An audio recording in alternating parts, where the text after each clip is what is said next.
જી નમસ્કાર, હું TR Yadav TR એજ્યુકેશનમાં ફરીથી એક નવા વિડીયોમાં તમારું સ્વાગત છે. મિત્રો, આ વિડીયોમાં ખુશીના ખબર છે ખાખીના ખમીરવંતો માટે. તો કે ગુજરાત પોલીસ ભરતી બોર્ડ દ્વારા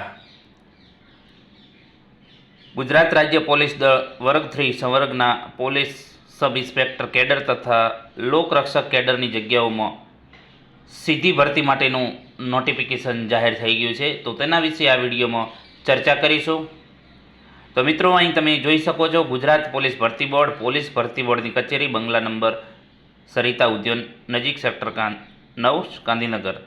તો કે ગુજરાત રાજ્ય પોલીસ દળ વર્ગ 3 સંવર્ગના જે પોલીસ સબ ઇન્સ્પેક્ટર કેડર તથા લોકરક્ષક કેડરની જગ્યાઓમાં સીધી ભરતીની જાહેરાત માટે જાહેરાત ક્રમાંક GPRB 2025-26 અન્વયે વિગતવારની સૂચનાઓ. તો મિત્રો, નોટિફિકેશન જાહેર થઈ ગયું છે, વિગતવાર ચર્ચા કરીશું. તો સરકારશ્રીના જે ગૃહ વિભાગ દ્વારા ગાંધીનગરના તારીખ 7/3/2024ના ઠરાવ ક્રમાંક પ્રમાણે ગુજરાત પોલીસ ભરતી બોર્ડની રચના કરવામાં આવેલી છે.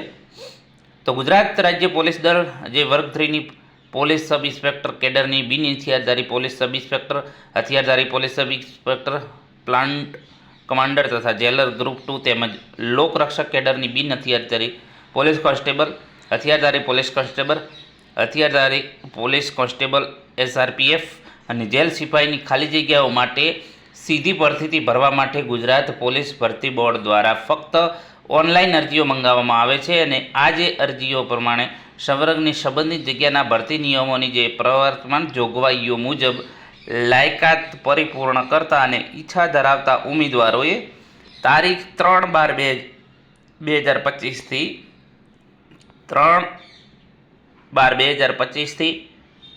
23/12/2025 સુધી ફોર્મ ભરી શકાશે. જે વેબસાઇટ અહીં આપેલી છે ojas.gujarat.government પર તમે જઈને ઓનલાઈન ફોર્મ ભરી શકશો. મિત્રો, ખાસ એક વાત ધ્યાન રાખજો, ફોર્મ ભરતી વખતે તમે પોતાની રીતે ભરતા હોય કે બીજે સાયબર કાફેમાં ભરાવતા હોય, ખાસ જે પણ ફોર્મ ભરો છો ધ્યાનપૂર્વક ભરજો.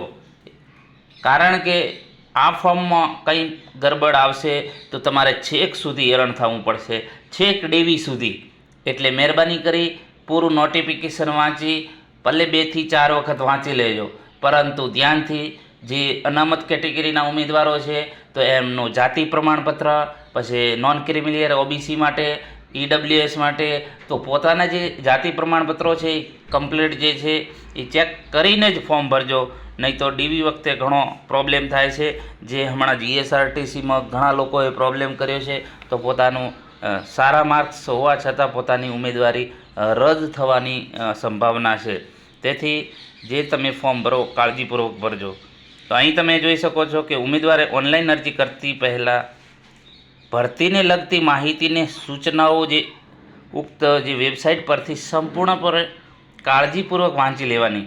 ઉમેદવારોએ ઓનલાઈન અરજી કન્ફર્મ થયા પછી તેની પ્રિન્ટ કાઢી પોતાની પાસે રાખવાની રહેશે. અને ખાસ ધ્યાન રાખજો, તમે જે ફોર્મ ભરો છો તો એ ફોર્મ પછી ફી ભરો છો તો એ જે છે પ્રિન્ટ તમારી પાસે રાખજો. જ્યારે પણ ડોક્યુમેન્ટ વેરિફિકેશન હશે ત્યારે તમે જે ફોર્મ ભરો છો એ તમારી પાસે એ લોકો માંગશે. એટલે ખાસ ધ્યાન રાખજો. જ્યારે માંગવામાં આવે ત્યારે રજૂ કરવાનું રહેશે. ટપાલ, રૂબરૂ, ઈમેલ કે અન્ય માધ્યમથી મોકલવામાં આવે અરજીપત્રકો ધ્યાનમાં લેવામાં આવશે નહીં. તેની ઉમેદવારોએ ખાસ ધ્યાન રાખજે. ઓનલાઈન મુસદ્દા મુજબ અરજી કરેલ નહીં હોય, અરજીમાં જે દર્શાવેલી વિગતો અધૂરી છે, અસંગત હશે તો સામાન્ય વર્ગના ઉમેદવારોએ સમય મર્યાદામાં ફી ભરેલ નહીં હોય. મિત્રો, ઘણી વખત એવું થાય છે ફોર્મ ભર્યા પછી જે છે ફી ભરવાનું ભૂલી જાય છે અને પછી દોડાદોડી કરે છે. તો ખાસ ધ્યાન રાખજો, ફોર્મ ભર્યા પછી ફી પણ જે તે કેટેગરીમાં જે ભરવાની હોય ભરી લેજો. નહીં તો પછી જે ડેટ પૂરી થાય પછી કશું નહીં થાય, બરાબર. તો આવા ઉમેદવારોએ અરજીઓ અમાન્ય ઠરશે, બરાબર. એટલે ફી પણ જે ભરવાની હોય ભરી લેવાનું. ઓનલાઈન અરજી કરતી વખતે ઉમેદવારે પોતાના તાજેતરના રંગીન પાસપોર્ટ સાઇઝના ફોટાની ઇમેજ 15 KB અને સ્પષ્ટ વંચાય તેવી સહીની ઇમેજ 15 KB સાઇઝથી વધે ને એ રીતે જેપીજી ફોર્મેટમાં અપલોડ કરવાનું રહેશે, જે ફોટો તમારે તાજેતરનો હોવો જોઈએ. હવે ઉમેદવાર જો ફક્ત પોલીસ સબ ઇન્સ્પેક્ટર કેડર માટે અરજી કરવા માંગતા હોય તો તેઓ ઓનલાઈન એપ્લિકેશનમાં PSI કેડર પસંદ કરવાનું રહેશે. ફક્ત લોકરક્ષક કેડર માટે અરજી કરવા માંગતા હો, હવે મિત્રો જે પોલીસ સબ ઇન્સ્પેક્ટર PSI જે અરજી કરવા માંગતા હોય તો એમને ઓનલાઈન એપ્લિકેશનમાં PSI કેડર કરવાનું. પરંતુ જો લોકરક્ષક LRD જો કેડર માટે અરજી કરવા માંગતા હોય તો ઓનલાઈન એપ્લિકેશનમાં લોકરક્ષક કેડર પસંદ કરવાનું રહેશે. જો બંને કેડર માટે જો તમારે ભરવા માંગતા હોય તો ઓનલાઈન એપ્લિકેશનમાં બોથ PSI એન્ડ લોકરક્ષક પસંદ કરવાનું રહેશે. અહીં તમે મિત્રો જોઈ શકો છો જે વિગતવાર જે કેટેગરી વાઇઝ જગ્યાઓ આપેલી છે, અલગ અલગ જે ભરતી છે, બરાબર, સંવર્ગનું નામ એના પ્રમાણે કેટેગરી વાઇઝ અહીં તમે જોઈ શકો છો. બિન હથિયારધારી પોલીસ સબ ઇન્સ્પેક્ટર જેમાં ટોટલ જગ્યાઓ છે 659 છે. અહીં કેટેગરી વાઇઝ તમે જોઈ શકો છો.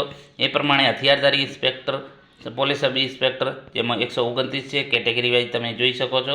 જેલર ગ્રુપ 2 પુરુષ માટે અહીં તમે જોઈ શકો છો 70 ટોટલ જગ્યાઓ છે અને કેટેગરી વાઇઝ તમે જોઈ શકો છો. એ રીતે બિન હથિયારધારી પોલીસ કોન્સ્ટેબલ 6942 જગ્યાઓ છે. અહીં કેટેગરી વાઇઝ તમે જોઈ શકો છો. એ પ્રમાણે હથિયારધારી પોલીસ કોન્સ્ટેબલ જેમાં 2458 જગ્યાઓ છે અને કેટેગરી વાઇઝ તમે જોઈ શકો છો. જેલ સિપાઈ પુરુષ 300 જગ્યાઓ છે. કેટેગરી વાઇઝ તમે અહીં જોઈ શકો છો. જેલ સિપાઈ મહિલા મેલ્ટ્રન ટોટલ 31 જગ્યાઓ છે અને કેટેગરી વાઇઝ તમે અહીં જોઈ શકો છો. પોલીસ હથિયારધારી પોલીસ કોન્સ્ટેબલ 3002 જગ્યા છે અને કેટેગરી વાઇઝ જોઈ શકો છો. તો કુલ ટોટલ 13591 જગ્યાઓ છે મિત્રો. સારી એવી ભરતી છે અને આ વખતે ફૂલ મહેનત સાથે પાસ કરી લઈએ અને સરકારી નોકરી ખાખીની વર્દી પહેરી લઈએ. તો મિત્રો સ્ટાર્ટ કરી દો હાલથી જ, જે છે તમારી મહેનત રંગ લાવશે. તો એ પ્રમાણે તમારે તૈયારી કરવાની રહેશે. જે માજી સૈનિકો ઉમેદવારો માટે ઉપરોક્ત કુલ 13591 મુજબ 10% લેખે નિયમો અનુસાર 1359 જગ્યાઓ અનામત મળવાપાત્ર છે. જે માજી સૈનિકો ખાસ નોંધ અહીં જે છે આ પણ ધ્યાનથી સાંભળજો મિત્રો. જે અહીં નોંધ આપેલી છે અથવા તો વાંચી લેજો અને આની જે છે લિંક આપણે જે તમારે ફોર્મ ભરવાનું છે તો એની લિંક આપણે ડિસ્ક્રિપ્શનમાં મૂકી દઈશું અને આ PDF પણ મૂકી દઈશું ટેલિગ્રામ ચેનલમાં. તો મિત્રો ત્યાંથી તમે ડાઉનલોડ કરી લેજો.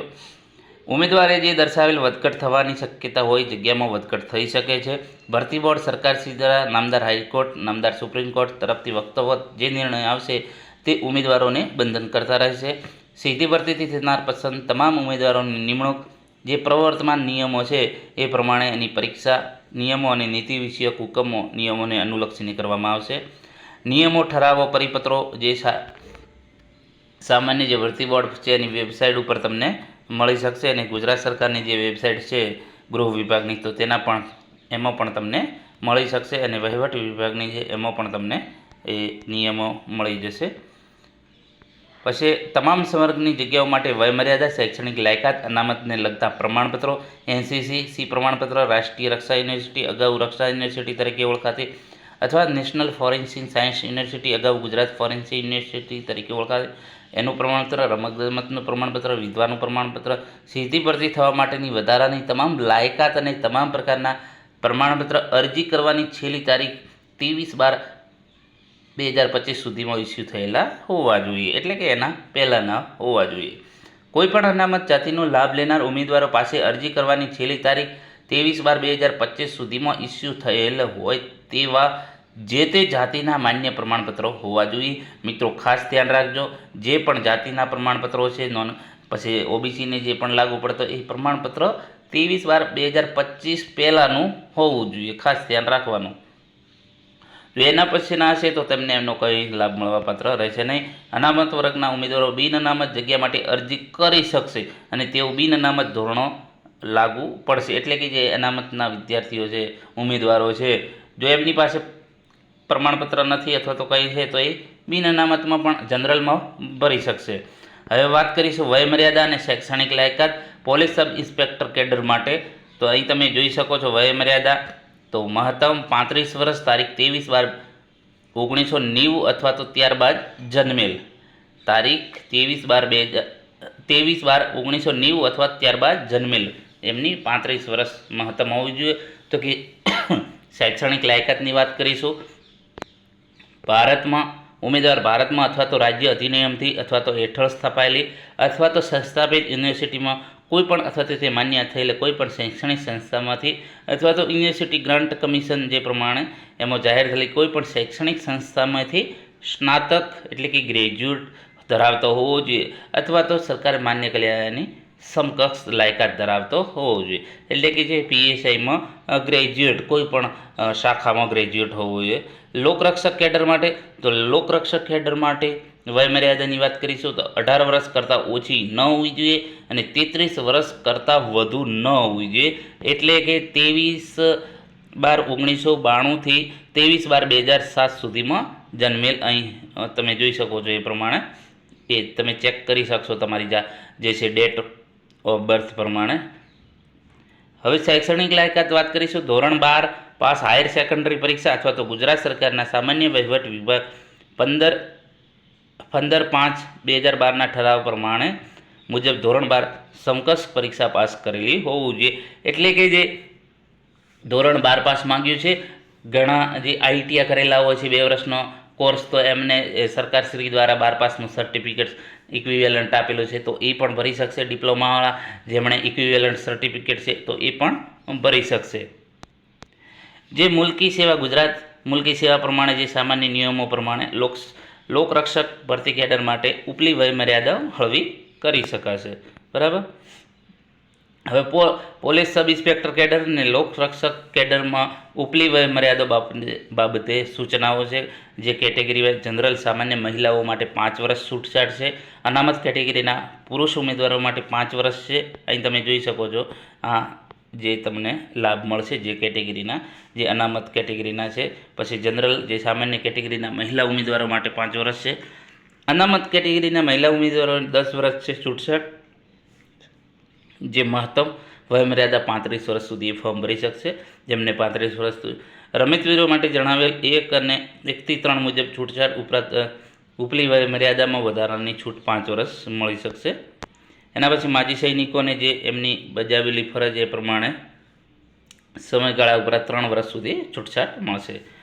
મૂળ ગુજરાતના અનુસૂચિત જાતિ, અનુસૂચિત જનજાતિ, સામાજિક અને શૈક્ષણિક રીતે પછાત વર્ગ અને આર્થિક રીતે નબળા વર્ગોના ઉમેદવારોને અનામત વર્ગના ઉમેદવાર તરીકે લાભ મળશે. તો અનામત જે કેટેગરીના એસસી, એસટી, ઓબીસી અને ઈડબ્લ્યુએસ જે એમને અનામતનો લાભ મળશે. હવે પોલીસ કેડર અને પોલીસ સબ ઇન્સ્પેક્ટર કેડર અને લોકરક્ષક કેડર માટે જરૂરી સૂચનાઓ. તો એમને કોમ્પ્યુટરનું જ્ઞાન હોવું જોઈએ. જે ગુજરાત મુલ્કી સેવા પ્રમાણે જે ભરતી નિયમો પ્રમાણે 1967ના જે દર્શાવ્યા પ્રમાણે ઉમેદવાર કોમ્પ્યુટર એપ્લિકેશનનું બેઝિક નોલેજ ધરાવતો હોવો જોઈએ. તમામ ઉમેદવારો ભરતી નિયમો મુજબ ગુજરાતી અને હિન્દી અથવા તો બંને ભાષાનું જ્ઞાન ધરાવતા હોવું જોઈએ. એના પછી સામાજિક અને શૈક્ષણિક ઉમેદવારો માટે ખાસ ધ્યાન રાખજો કે સામાજિક અને શૈક્ષણિક ઓબીસી માટે નાણાકીય વર્ષ 2022-23, 2023-24, 2024-25ની આવકના આધારે ઉન્નત વર્ગમાં સમાવેશ ન થતો હોવાનું સામાજિક ન્યાય અને અધિકારિતા વિભાગ ગાંધીનગરના તારીખ 27/4/2010ના જે ઠરાવ પ્રમાણે રાજ્ય સરકારની નોકરી માટે નિયત થયેલી પરિશિષ્ટ મુજબ મિત્રો ખાસ આમાં ધ્યાન ઓબીસીવાળા રાખજો. જે અહીં તમે કીધું છે કે ગુજરાતી નમૂનામાં નોન ક્રિમિલિયર, આમાં જીએસઆરટીસી હેલ્પરવાળા ઉમેદવારો ઘણી ભૂલ કરી છે અને હાલ પસ્તાઈ રહ્યા છે. તો તમે આ ભૂલ ના કરતા જે પરિશિષ્ટ 4 મુજબ ગુજરાતી નમૂનામાં નોન ક્રિમિલિયર સર્ટિફિકેટ તારીખ 1/4/2023થી અરજી કરવાની છેલ્લી તારીખ 23/12/2025 સુધી મેળવેલું હોવું જોઈએ. બરાબર. 1/4/2023થી અરજી સ્વીકારવાના છેલ્લી તારીખ 23/12/2025 સુધીમાં મેળવેલું હોવું જોઈએ, તો જ તમે ફોર્મ ભરી શકશો. જે સામાજિક ન્યાય અધિકારિતા વિભાગ ગાંધીનગરના 18/7/2017ના જે ઠરાવ પ્રમાણે પરિશિષ્ટ 4 મુજબના પ્રમાણપત્રો વિકલ્પે ઉમેદવારે 1/4/2025થી અરજી કરવાની છેલ્લી તારીખ 23/12/2025 દરમિયાનમાં કેન્દ્ર સરકાર હેઠળની નોકરીઓમાં અનામત માટે ભારત સરકારે ઠરાવેલ એનેક્સ એ મુજબના નમૂનાનું મેળવેલું પ્રમાણપત્ર હોવું જોઈએ, બરાબર. તો આ પણ ખાસ ધ્યાન રાખજો. જે નોકરી માટે અનામત મેળવવા ભારત સરકારે એની અક્ષર એ મુજબના નમૂનાનું મેળવેલ પ્રમાણપત્ર હોવું જોઈએ. એના પછી જે 4 અને જે 4A અને 4B મુજબ પ્રમાણપત્ર રજૂ કરેલ હશે તો સામાજિક અને શૈક્ષણિક રીતે પછાત વર્ગના ઉમેદવારોને ઉપલી વય મર્યાદામાં છૂટછાટનો લાભ મળશે, બરાબર. જે પ્રમાણપત્ર રજૂ કરશે એ પ્રમાણે એમને પોતાની કેટેગરીનો લાભ મળશે. સામાજિક અને શૈક્ષણિક રીતે પછાત વર્ગના પરિણીત મહિલા ઉમેદવારોએ નોન ક્રિમિલિયર પ્રમાણપત્ર તેના માતા પિતાની આવકમાં સંદર્ભમાં રજૂ કરવાનું રહેશે. જો આવા ઉમેદવારો તેના પતિના આવકના સંદર્ભમાં આવું પ્રમાણપત્ર રજૂ કરે તો તેની અરજી રદ થશે. આ પણ ખાસ ધ્યાન રાખવું. ઉમેદવારોએ જે પ્રમાણે 4A અને 4.4B મુજબ જે મેળવેલા અસલ પ્રમાણપત્રનો નંબર અને પ્રમાણપત્ર ઇસ્યુ તારીખ ઓનલાઈન અરજી કરતી વખતે દર્શાવવાનો રહેશે. ખાસ જે પ્રમાણપત્રોના જે છે એના પ્રમાણપત્ર નંબર અને એની ઇસ્યુ તારીખ ખાસ ધ્યાન રાખવાનું, એમાં ભૂલ ના થવી જોઈએ. ઉમેદવારે ઓનલાઈન અરજી કરતી વખતે જે તે નોન ક્રિમિલિયર સર્ટિફિકેટોની વિગત જણાવેલી હોય તે જ પ્રમાણપત્ર ઉમેદવારોનો પ્રમાણપત્ર ચકાસણી સમયે અસલમાં રજૂ કરવાનું રહેશે. આવા જો પ્રમાણપત્રમાં ભૂલ હોવાને કારણે ઉમેદવાર જાહેરાતની જે તારીખ બાદનું નવું પ્રમાણપત્ર મેળવશે તો આવું પ્રમાણપત્ર ધ્યાને લેવામાં આવશે નહીં. એટલે કે મિત્રો જે છે તમારું જે પ્રમાણપત્ર છે જાહેરાતના પહેલાંનું હોવું જોઈએ. પછી જો તમે ડીવી વખતે તમે અલગથી નવું ઘટાવીને આપશો તો એ નહીં ચલાવે અને તમારી ઉમેદવારી રદ થશે. હવે ઈડબ્લ્યુએસ માટે તો ઈડબ્લ્યુએસ માટે જે સરકારના નિયમ પ્રમાણે જોગવાઈ નિયત મુજબ નમૂનાનું એન્યુઅક્ષર KH અંગ્રેજી અથવા તો પરિશિષ્ટ ગુજરાતીના નમૂનાનો તારીખ 23/12/2022થી અરજી સ્વીકારવાની છેલ્લી તારીખ 23/12/2025 સુધીમાં મેળવેલું હોવું જોઈએ, બરાબર. હા, ઈડબ્લ્યુએસ માટે જે પ્રમાણે જણાવેલ છે એ પ્રમાણપત્રના વિકલ્પે આર્થિક રીતે જે નબળા ઈડબ્લ્યુએસના ઉમેદવારે નાણાકીય વર્ષ 2024ની આવકના આધારે 1/4/2025થી અરજી સ્વીકારવાની તારીખ 23/12/2025 સુધી ભારત સરકાર હેઠળના ઈડબ્લ્યુએસ અનામતના લાભ માટે ઇન્કમ એન્ડ એસેસ સર્ટિફિકેટ મેળવેલ હોય તે પ્રમાણપત્ર રજૂ કરવાનું રહેશે. અને જો આવું કોઈ પ્રમાણપત્રમાં જે પ્રમાણે અન્ય જે પ્રમાણપત્રોની વાત કરી એના સિવાયના બીજા પ્રમાણપત્રો માન્ય રાખવામાં આવશે નહીં. અને આર્થિક રીતે નબળા જે ઈડબ્લ્યુએસના ઉમેદવારોએ બંને પ્રમાણપત્રો કોઈ એક પ્રમાણપત્ર ધરાવતો હશે તો તેની ઉપલી વય મર્યાદામાં છૂટછાટ જે લાભ મળશે. અન્યથા તે કેટેગરીમાં જે સામાન્ય કેટેગરી તરીકે પોતાની ઉમેદવારી નોંધાવવી.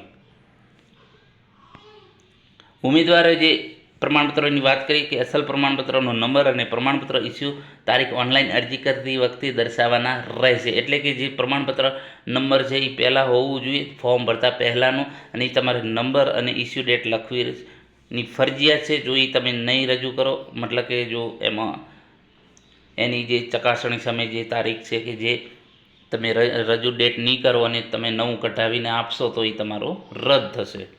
હવે શારીરિક ધોરણો લઘુત્તમ પુરુષ ઉમેદવારો માટે તો અહીં તમે જોઈ શકો છો મૂળ ગુજરાતના અનુસૂચિત જનજાતિના ઉમેદવારો માટે અહીં જોઈ શકો છો એસટી ઉમેદવારો માટે ઊંચાઈ 162 સેમી, છાતી સેન્ટીમીટર ફૂલ્યા વગરની 79 અને ફૂલાવેલી 84. એ રીતે અનુસૂચિત જનજાતિના ઉમેદવારો સિવાયના તમામ તો જે છે એસટી ઉમેદવારો સિવાયના તમામ માટે 165 અને 79, છાતી ફૂલાવ્યા વગરની અને ફૂલાવેલી 84. છાતીનો ફુલાવો ઓછામાં ઓછો 5 સેમી થવો અનિવાર્ય છે.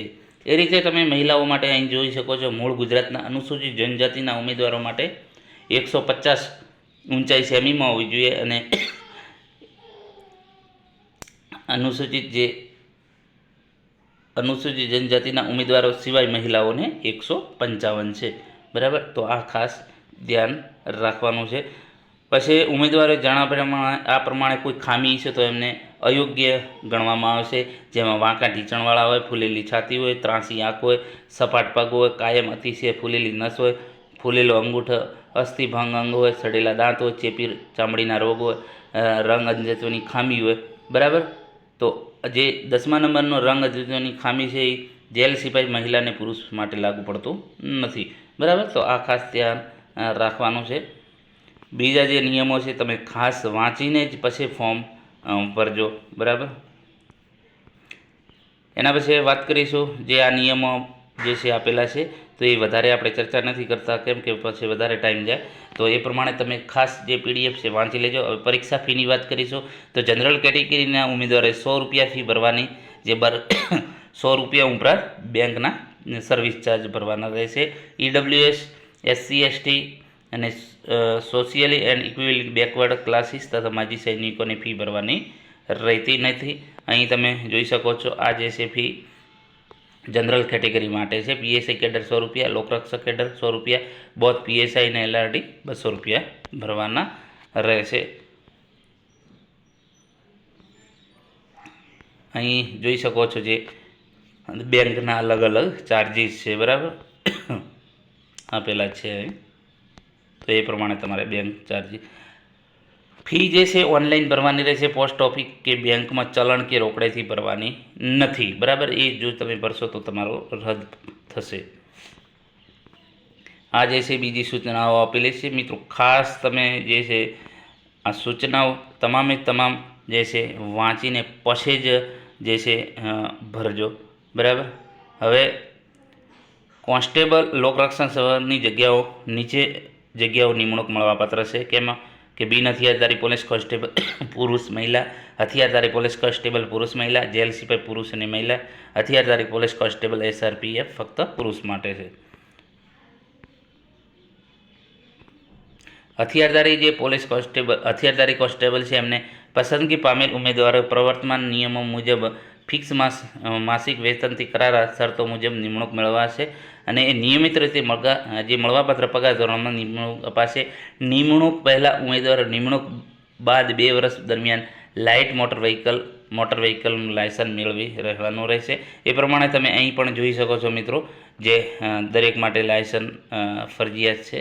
કે પોલીસ કેડરમાં જે પોલીસ સબ ઇન્સ્પેક્ટર એમાં પણ કરાર આધારિત છે અને એના પ્રમાણે લાઇટ મોટર વ્હીકલ ને હેવી મોટર વ્હીકલનું ડ્રાઇવિંગ લાયસન્સ તમારે મેળવવાનું રહેશે નોકરી મળ્યા પછી.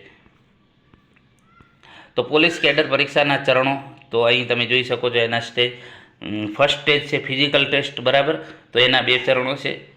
એક ફિઝિકલ ટેસ્ટ હશે, એ ક્વોલિફાઈડ નેચર હશે. એના પછી સેકન્ડ સ્ટેજ મેન એક્ઝામ, જે ફિઝિકલ મતલબ કે દોડ હશે અને જે હોય, બરાબર. તો એ તમારો ફર્સ્ટ, એમાં જો પાસ થશો તો તમને સેકન્ડ સ્ટેજ જે મેઇન એક્ઝામ આપવા મળશે.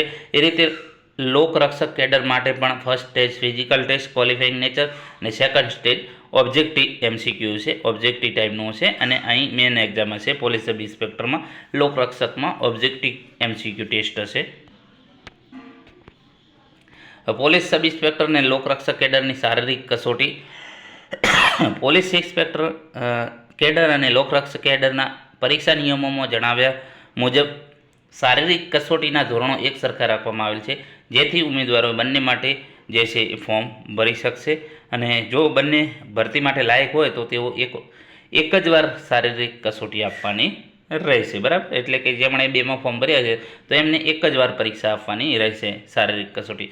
કોઈ કારણોસર એક જ ઉમેદવારને શારીરિક કસોટી માટે એક કરતાં વધુ પ્રવેશ પત્ર મળેલ હોય તો તેવાને પ્રવેશપત્રમાં શારીરિક કસોટીની તારીખ પહેલાં આવતી હોય તો તેવા એક પ્રવેશપત્ર ઉપર શારીરિક કસોટી આપવાની રહેશે. એક કરતાં વધારે કસોટી આપનાર ઉમેદવારની રદ કરવામાં આવશે. ફિઝિકલ ટેસ્ટ ક્વોલિફાઈંગ નેચર, અહીં તમે જોઈ શકો છો કે શારીરિક કસોટી માટે વહીવટ અનુકૂળતા મુજબ કોઈ પણ તારીખ અને સમય ઉમેદવારોને બોલાવવામાં આવશે. જે પ્રમાણે નક્કી કરે છે એ પ્રમાણે બોર્ડ નક્કી કરશે, એ પ્રમાણે તમને બોલાવવામાં આવશે અને એ કેન્દ્ર ખાતે તમારે હાજર રહેવાનું રહેશે. અને શારીરિક કસોટી માટે તારીખ સમય બદલવા ઉમેદવારોની રજૂઆતો ધ્યાને લેવામાં આવશે નહીં. એમાં બોર્ડ જે નક્કી કરે, જેમાં અહીં તમે જોઈ શકો છો પુરુષ માટે શારીરિક કસોટી 5000 મીટર વધુમાં વધુ 25 મિનિટમાં દોડ પૂરી કરવાની રહેશે. મહિલાઓ માટે 1600 મીટર વધુમાં 9 મિનિટ અને 30 સેકન્ડમાં દોડ પૂરી કરવાની રહેશે. એક્સ સર્વિસમેન માટે 2400 મીટર દોડ વધુમાં વધુ 12 મિનિટ 30 સેકન્ડમાં પૂરી કરવાની રહેશે. તો આ મિત્રો સ્ટાન્ડર્ડ છે જે દોડ માટેનું, રનિંગ માટેનું છે, શારીરિક ફિઝિકલ માટે. શારીરિક ક્ષમતાની જે કસોટીઓમાં પાસ થનાર ઉમેદવારોને શારીરિક માપદંડ કસોટી એટલે કે ફિઝિકલ સ્ટાન્ડર્ડ ટેસ્ટ લેવામાં આવશે, જેમાં પોલીસ કેડર અને પોલીસ સબ ઇન્સ્પેક્ટર કેડર અને લોકરક્ષક કેડર માટે જરૂરી સૂચનાઓ નંબર 4.6માં જણાવ્યા મુજબ પુરુષ ઉમેદવારોની ઊંચાઈની છાતી તથા મહિલા ઉમેદવારોની ઊંચાઈની માપણી કરવામાં આવશે. શારીરિક જે ફિઝિકલ એફિશિયન્સી ટેસ્ટ તથા શારીરિક માપદંડ કસોટીઓમાં ઉત્તીર્ણ થનાર ઉમેદવારોને પરીક્ષાના પરિણામના આધારે પોલીસ સબ ઇન્સ્પેક્ટર કેડર તથા લોકરક્ષક કેડરની આગળની પરીક્ષામાં બોલાવવામાં આવશે. એટલે કે જે ફિઝિકલ એફિશિયન્સી ટેસ્ટ તથા જે ફિઝિકલ સ્ટાન્ડર્ડ ટેસ્ટમાં જે ઉત્તીર્ણ થનાર ઉમેદવારોને એના પરીક્ષાના પરિણામ આધારે પોલીસ સબ ઇન્સ્પેક્ટર કેડર અને લોકરક્ષક કેડરની પરીક્ષામાં એ પ્રમાણે બોલાવવામાં આવશે. અને પોલીસ સબ ઇન્સ્પેક્ટર કેડરને જે લોકરક્ષક કેડરની લેખિત પરીક્ષાનો અભ્યાસક્રમ એ અહીં આપેલો છે, જે તમે જોઈ શકો છો. પોલીસ સબ ઇન્સ્પેક્ટર કેડર માટે શારીરિક ક્ષમતા કસોટી તથા શારીરિક માપદંડ કસોટી એમાં ઉત્તીર્ણ થનાર તમામ ઉમેદવારોને પોલીસ કેડરની સેકન્ડ જે મેઇન એક્ઝામમાં બોલાવવામાં આવશે. એટલે કે જે આ બે કસોટીઓ છે, ફિઝિકલ એફિશિયન્સી ટેસ્ટ અને જે ફિઝિકલ સ્ટાન્ડર્ડ ટેસ્ટમાં જે પાસ થનાર ઉમેદવારોને જે સેકન્ડ સ્ટેજ મેઇન એક્ઝામમાં બોલાવવામાં આવશે. અહીં તમે જોઈ શકો છો એનો સિલેબસની વાત કરીશું તો મેઇન એક્ઝામિનેશન જેમાં 300 માર્ક્સનો જે પેપર હશે, 2 ઓબ્જેક્ટિવ ટાઈમ અને ડિસ્ક્રિપ્ટિવ ટાઈમ. તો અહીં જેમાં વાત કરીશું જનરલ સ્ટડીઝ MCQ ટાઈપ હશે, 3 કલાક હશે, અને ગુજરાતી અને ઇંગ્લિશ લેંગ્વેજ સ્કિલ ડિસ્ક્રિપ્ટિવ ટાઈપના 100 માર્ક્સના 300 ટોટલ 300નું પેપર આવશે અને 6 કલાક હશે. હવે સિલેબસ વાત કરીશું તો સિલેબસમાં જનરલ સ્ટડીમાં 2 ભાગ હશે, પાર્ટ A અને પાર્ટ B. પાર્ટ એમાં 100 માર્ક્સનું છે MCQ, જેમાં 40 મિનિમમ તમારે લાવવાના રહેશે અને નેગેટિવ માર્કિંગ 0.25 ઈ ઓપ્શન હશે. જેમાં વાત કરીશું પાર્ટ એમાં જે છે રિઝનિંગ અને ડાટા ઇન્ટરપ્રિટેશન ક્વોન્ટિટી એપ્ટિટ્યૂડ જે 50 માર્ક્સનું છે, 50-100 ટોટલનું હશે, બરાબર. એ પ્રમાણે પાર્ટ બીમાં પાર્ટ બીમાં 100 માર્ક્સ હશે, 100 MCQ છે, 40 ગુણ તમારે ફરજિયાત રહેવાનું છે, નેગેટિવ માર્કિંગ છે. અહીં સિલેબસ તમે જોઈ શકો છો. ભારતનું બંધારણ, પબ્લિક એડમિનિસ્ટ્રેશન, જાહેર વહીવટ, હિસ્ટોરી, જિયોગ્રાફી, કલ્ચર, હેરિટેજ જે 25 માર્ક્સનું છે, ભારતનું બંધારણ 25 માર્ક્સનું હશે, કરંટ અફેર જનરલ નોલેજ 25 માર્ક્સનું હશે, એન્વાયરમેન્ટ સાયન્સ અને ટેક અને ઇકોનોમિક્સ જે 25, તો કુલ જે છે 100 માર્ક્સનું પેપર હશે, બરાબર. પાર્ટ A અને પાર્ટ B 100-100ના હશે બંને. એમાં જે છે MCQ ટાઈપના પ્રશ્ન હશે, બંનેના 1 માર્ક્સ હશે અને નેગેટિવ માર્કિંગ હશે, બરાબર. એમાં દરેકમાં ઈ ઓપ્શન હશે, નોટ એટેમ્પ્ટ, બરાબર. ઈ આપેલો છે, જો નથી આવડતું તો ઈ કરી દેવાનું, તો એ તમારો નેગેટિવ માર્ક નહીં જાય, બરાબર. The candidate shall be require qualify in both part A અને પાર્ટ B સેપરેટલી, બરાબર. એ બંનેનું અલગ અલગ છે. પાર્ટ બીમાં વાત કરીશું તો Gujarati and English language skill એમાં ડિસ્ક્રિપ્શન 100 માર્ક્સનું છે, 3 કલાક હશે. એમાં તમે જોઈ શકો છો, જેમાં એસી 350 શબ્દોનો છે. પ્રેસ રાઇટિંગ એમાં ગુજરાતી લેંગ્વેજની વાત કરીશું પાર્ટ એમાં. પછી comprehensive reporting writing, letter writing. એના પછી જે છે પાર્ટ બી ઇંગ્લિશ લેંગ્વેજ, એમાં પ્રેસિંગ રાઇટિંગ, કોમ્પ્રેહેન્સિવ અને translation from Gujarati two English. Total 100 માર્ક્સનું હશે. તો અહીં જે છે તમે અહીં જોઈ શકો છો, ગુજરાતી પાર્ટ A અને પાર્ટ B ટોટલ 100 માર્ક્સનું હશે.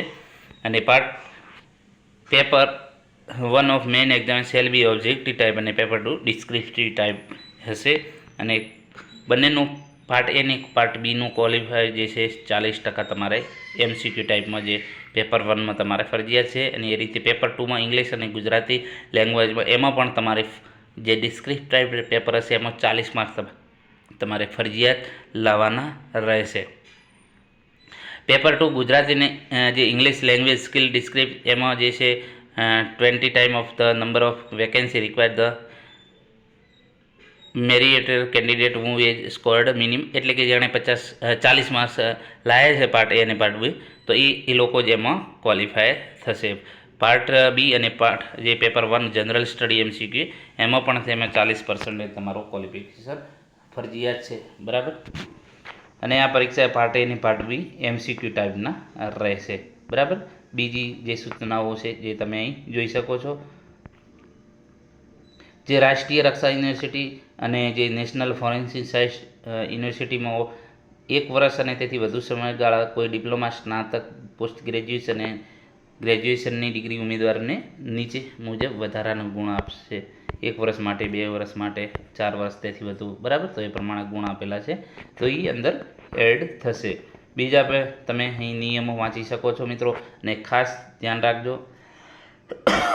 દસ્તાવેજ ચકાસણી માટે ઉમેદવારોનું મેરિટ શાના આધારે નક્કી થશે? તો અહીં તમે જોઈ શકો છો, મુખ્ય પરીક્ષાના પેપર A અને પેપર B, બરાબર. પેપર 1 અને પેપર બીના જે પેપર 2ના જે મેળવેલ ગુણ, NCCના સર્ટિના જે મેળવેલ ગુણ, રાષ્ટ્રીય રક્ષા યુનિવર્સિટીમાં અથવા જેમના પાસે છે પ્રમાણપત્ર એના, પછી માન્ય રમતગમતના પ્રમાણપત્રો, વિધવા મહિલાઓને પ્રમાણપત્ર, બરાબર.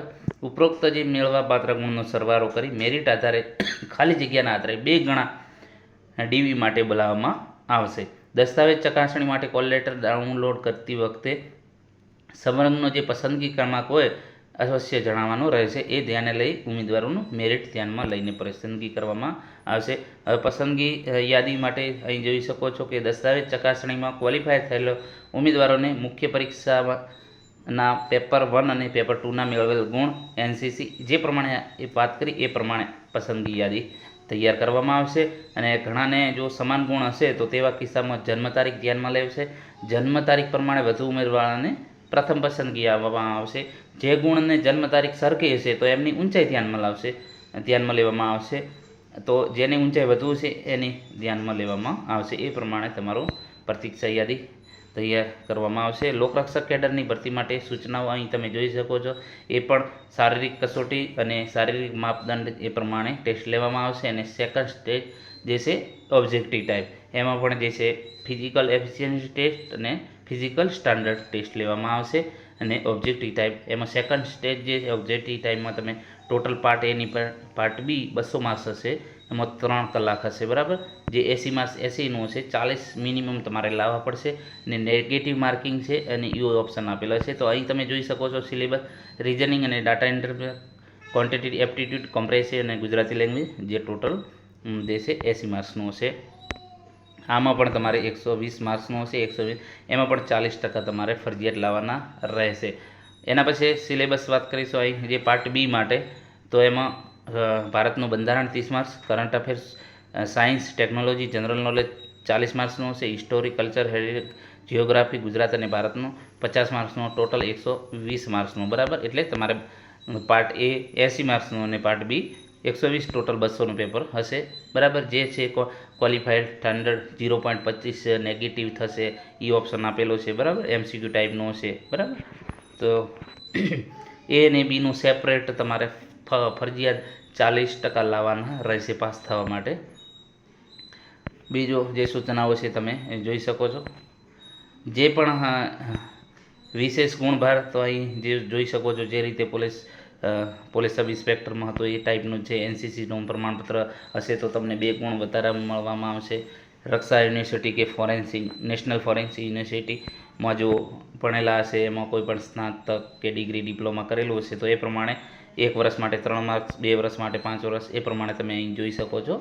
અને બીજી જે છે અહીં આપેલી છે, કંઈ તમે રમતગમતમાં ભાગ લીધેલો તો એના પ્રમાણપત્ર હોય તો એનું પણ તમને મળવાપાત્ર છે. દસ્તાવેજ ચકાસણી માટે ખાસ ધ્યાન રાખજો તો કે ઓબ્જેક્ટિવ MCQ ટેસ્ટમાં મેળવેલ ગુણ, NCCમાં સર્ટિફિકેટ આ પણ ધ્યાને લેવામાં આવશે. રક્ષા યુનિવર્સિટી કે જે નેશનલ ફોરેન્સિક યુનિવર્સિટીમાં એનો પ્રમાણપત્ર હશે તો એના માર્ક્સ ગણાશે. રમતગમતમાં હશે તો એ પ્રમાણે વિધવા મહિલાને મળવાપાત્ર વિશેષ ગુણ, બરાબર. તો જે છે એના તમામ ગુણ ધ્યાન લઈ અને પછી જ નક્કી કરવામાં આવશે. પસંદગી યાદી જે પ્રમાણે વાત કરી એ પ્રમાણે છે મિત્રો.